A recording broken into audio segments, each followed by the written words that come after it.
Buen día para todos. Mi nombre es Diego Andrés Rojas Díaz, estudiante de la Corporación Universitaria de Colombia IDEA, sede Villavicencio.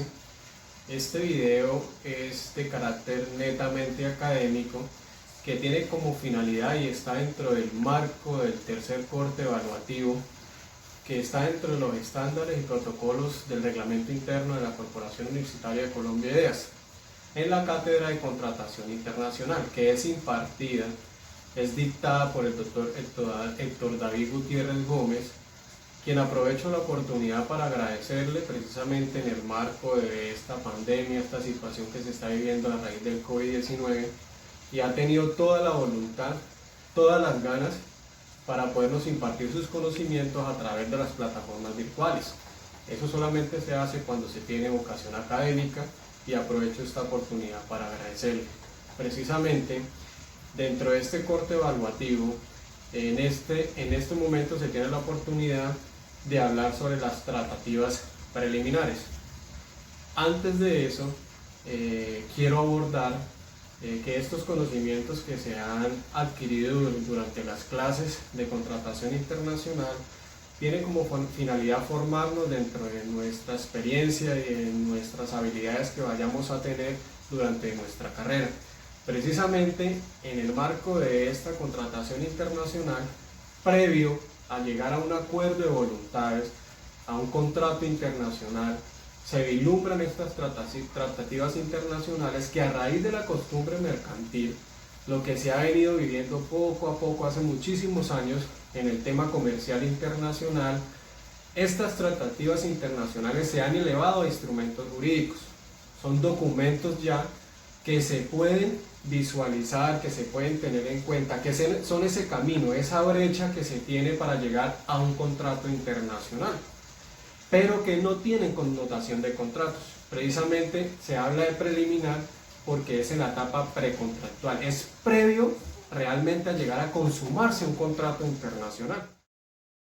Dentro de estas tratativas internacionales tenemos como primer punto la carta de intención. ¿Qué es lo que nos quiere decir la carta de intención? Esto para que todos ustedes tengan un conocimiento somero, porque realmente toca entrar a profundidad a evaluar cada uno de estos puntos que son muy importantes en el marco internacional. A título del suscrito, son muy importantes porque son esos pasos que se llevan a cabo durante el camino para llegar a ese contrato internacional, que se requiere partiendo del principio de la autonomía de la voluntad de las partes, del pacta sunt servanda, y esos principios que conllevan realmente a la consumación de un contrato, sin dejar a un lado el principio de la buena fe, que es muy importante y que es un principio universal a título personal, no solamente porque está enmarcado en el artículo 83 de la Constitución Política, sino porque es un principio inherente, que son valores que se adquieren desde casa y que se deben de tener en cuenta en todos los aspectos jurídicos, todos los aspectos familiares, todos los aspectos profesionales, sin dejar a un lado también el principio de la equidad, para que no haya esa descarga económica dentro de los contratos. Por eso es muy importante tener en cuenta todos esos puntos. Y la carta de intención, ¿qué nos dice? Precisamente que es la intención que tienen las partes de entrar a evaluar la posibilidad de llegar a consumarse un contrato. Precisamente dentro de la carta de intención se requiere que yo le pida a esa parte que me envíen por medio electrónico, por medio de correo, por algún medio que se utilice, precisamente para que me indique, para que me diga realmente si tiene esa intención de llegar a realizar un contrato conmigo. Y precisamente dentro de esa carta de intención que se evalúa cuáles son los bienes, cuáles son los productos que yo deseo adquirir, y de una u otra manera evaluar, pero de manera muy somera, pues las finanzas que tiene la otra parte para poder llegar a consumarse realmente ese contrato. Por eso la carta de intención no es más, como la misma palabra lo indica, la intención que tienen las partes de poder llegar a un acuerdo económico, a un acuerdo contractual, un acuerdo comercial de carácter internacional. Y de esa carta de intención viene otro camino muy importante, que es el acuerdo de confidencialidad, donde ya se estudian esos bienes y productos y esas finanzas a profundidad. Ya se entra de fondo a evaluar realmente los bienes y productos que tiene la parte y las finanzas de la otra parte, si realmente tiene la capacidad económica para poder adquirir esos bienes o productos. Y ojo, porque esta información es de reserva legal y por eso cualquiera de las partes no puede a cualquier persona, cualquier empresa, cualquier persona natural o jurídica entregar esa información, porque es una información donde están todas las finanzas, es una información donde están los procedimientos, donde están los protocolos, todos los instrumentos que utiliza X o Y empresa en su vida comercial. Entonces, dentro de este acuerdo de confidencialidad, cuando ya como segundo paso después de la carta de intención, cuando realmente dentro de este acuerdo, este pacto de confidencialidad que también se conoce como pacto de no divulgación, es el segundo punto que a juicio de este suscrito es un poco más sólido, porque ya se tiene por visto de que realmente hay un porcentaje un poco más alto de llegar a evaluarse la posibilidad de consumarse ese contrato internacional. Pero dentro de este acuerdo confidencial hay 6 puntos muy importantes que se deben de tener en cuenta, porque dentro de este pacto de confidencialidad se deben tratar los datos, la información que realmente se pretende hacer valer, no divulgar esa información. La persona que tiene esa información, la empresa que tiene esa información, debe protegerla, dejar claro quién debe tener el conocimiento de la información. Por ejemplo, dentro de la empresa a la cual se le llega la información, debe dejar claro cuáles son esas personas de los sectores que hacen parte integral de la empresa, quienes van a manejar esa información. El gerente, los contadores, diferentes personas que tienen un cargo directivo que vayan a manejar esa información para que la otra persona sepa cómo se va a tratar esa información. De igual manera también se debe dejar claro que si llegado el caso, alguna autoridad judicial o administrativa llega a requerir esa información, no se le puede negar. Eso hay que dejarlo claro entre ese acuerdo de confidencialidad. Claro está, uno debe informarle a esa empresa por cualquier medio expedito que haya en el momento de que una autoridad administrativa o judicial le está requiriendo a uno esa información y que uno no se puede negar realmente a entregar esa información. Por lo mismo, quien tenga la información debe tratarla como si fuera suya.